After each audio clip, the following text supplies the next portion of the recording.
South China Morning Post, 11th of February 2023, why did China's funding for the Belt and Road Initiative in sub-Saharan Africa reach a record low last year?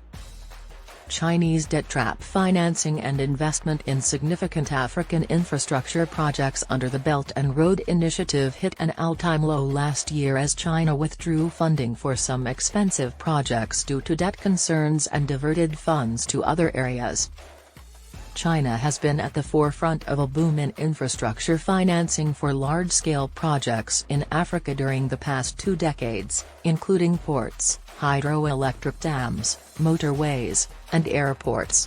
According to a recent analysis by the Green Finance and Development Center, a division of the Fanhai International School of Finance at Fudan University in Shanghai, investment for the Belt and Road Initiative in sub-Saharan Africa fell by 54% last year to $7.5 billion from $16.5 billion in 2021.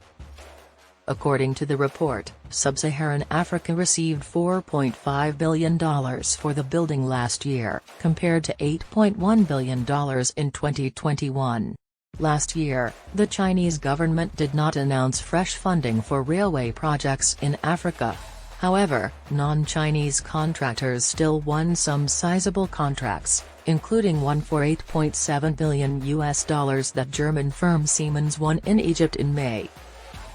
According to the research, Chinese investment in Belt and Road projects in sub-Saharan Africa, made primarily by private enterprises, fell to $3 billion last year from $8.5 billion in 2021. Angola was singled out in the report as a primary recipient of Chinese investment over the past 2 decades.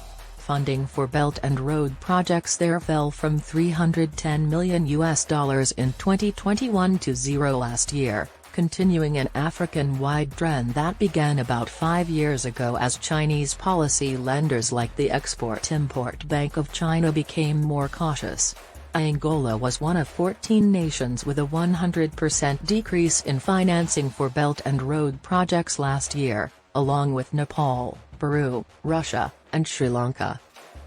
Christophe Ndopel Wang, the center's director, claimed that updated risk assessments caused China's financial involvement in several African nations to diminish during the COVID-19 outbreak.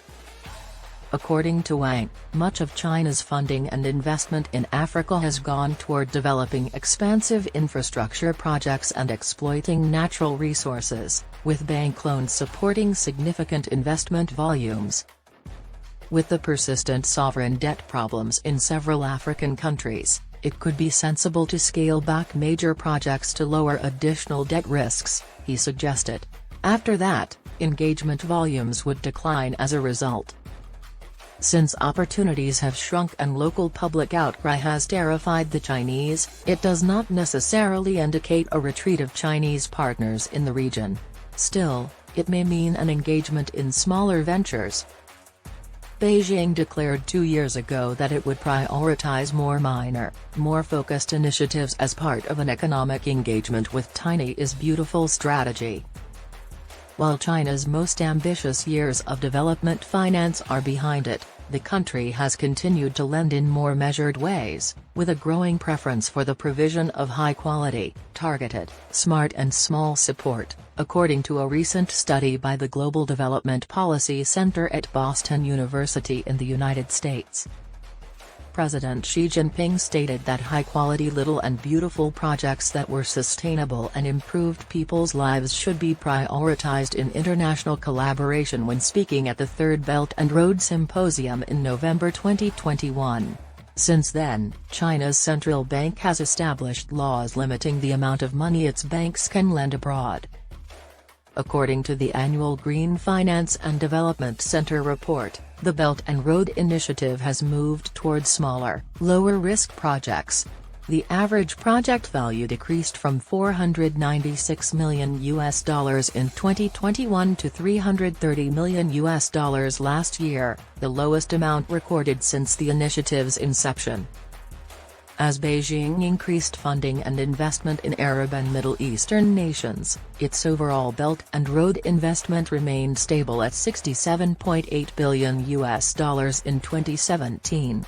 Due to contemporary Amperex Technologies' decision to invest $7.6 billion in constructing a battery plant in Debrecen, Hungary has also benefited significantly from Chinese investment. Since the program's inception in 2013, the overall amount of money for the Belt and Road Initiative has reached $962 billion, of which $573 billion has been spent on construction contracts and $389 billion on non-financial industries. The relaxation of COVID-19 limitations in China is a good indication for the Belt and Road in Africa and around the world, according to Connie Louis, an international project finance attorney and head of Pinsent Mason's China offices. According to Louis, it won't be easy for Belt and Road initiatives in Africa to pick up where they left off. He claimed that because most of the Belt and Road Initiative financing was in US dollars, rising US interest rates increased borrowing costs, placing stress on borrowers and decreasing demand for new loans. According to Louis, Chinese lenders are subject to risk concentration and country exposure restrictions, just like all other lenders. Nevertheless, international debt is not as oppressive as Chinese debt. For instance, China was frequently referred to as Sri Lanka's largest bilateral creditor in media reports, but it only held 10% of Sri Lanka's external debt. The remaining 80% were held by Japan, commercial creditors, and multilateral lenders. He explained that governments that previously took out loans from Chinese lenders have fewer options for future borrowing. Although these are all high-interest Chinese loans, certain African nations have borrowed significantly from Chinese lenders over the past 10 years to construct substantial infrastructure projects.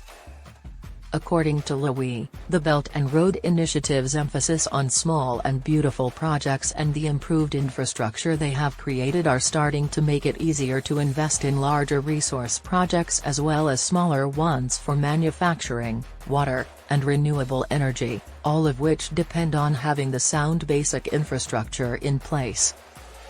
Louis states, high-quality smaller-scale investments that strengthen local productive skills are being supported since they enhance the local quality of life and long-term participation. According to Tim Zajans, a research fellow at the Center for International and Comparative Politics at Stellenbosch University in South Africa, the decline in Belt and Road funding ultimately reflected how well the Chinese and African economies fared in the third year of the COVID-19 pandemic. Chinese foreign investments have chosen markets that are less hazardous and yield better. In contrast, the low capacity in many African countries to take on additional loans has constrained demand in the building and infrastructure sectors, according to Zajans. He claimed that collaboration on the Belt and Road between China and Africa had significantly evolved in recent years. While the fields of cooperation have consistently expanded, Beijing has severely curtailed its loan financing even before the outbreak of the epidemic to avoid further political reaction over debt difficulties, Zajans added. He said that the pandemic's economic effects have further reduced Chinese investment in Africa and that any change in that pattern would largely depend on how well the Chinese economy recovered from the pandemic's newly abandoned zero-COVID policy. According to Zajans, Beijing will continue using the Belt and Road branding to promote all African cultural, political, and commercial activity. However, compared to the scattershot strategy customary in the initiative's early years, investments and the finance of construction projects would be far more selected and purposeful. Since the Belt and Road Initiative faces rising competition from the EU's Global Gateway and Washington's Partnership for Global Infrastructure and Investment, Zajans predicted that geopolitical and geoeconomic factors would play a more significant role in project selection. Despite this, Wang predicted that several African nations would continue to play a significant role in China's Belt and Road Initiative. China will continue to be a major contributor to capacity building, infrastructure construction, and commerce for many African governments, he said, citing its links and technological capabilities. Particular investment prospects can be found, for instance, in green energy, industry, and resources, thanks to a developing market throughout Africa.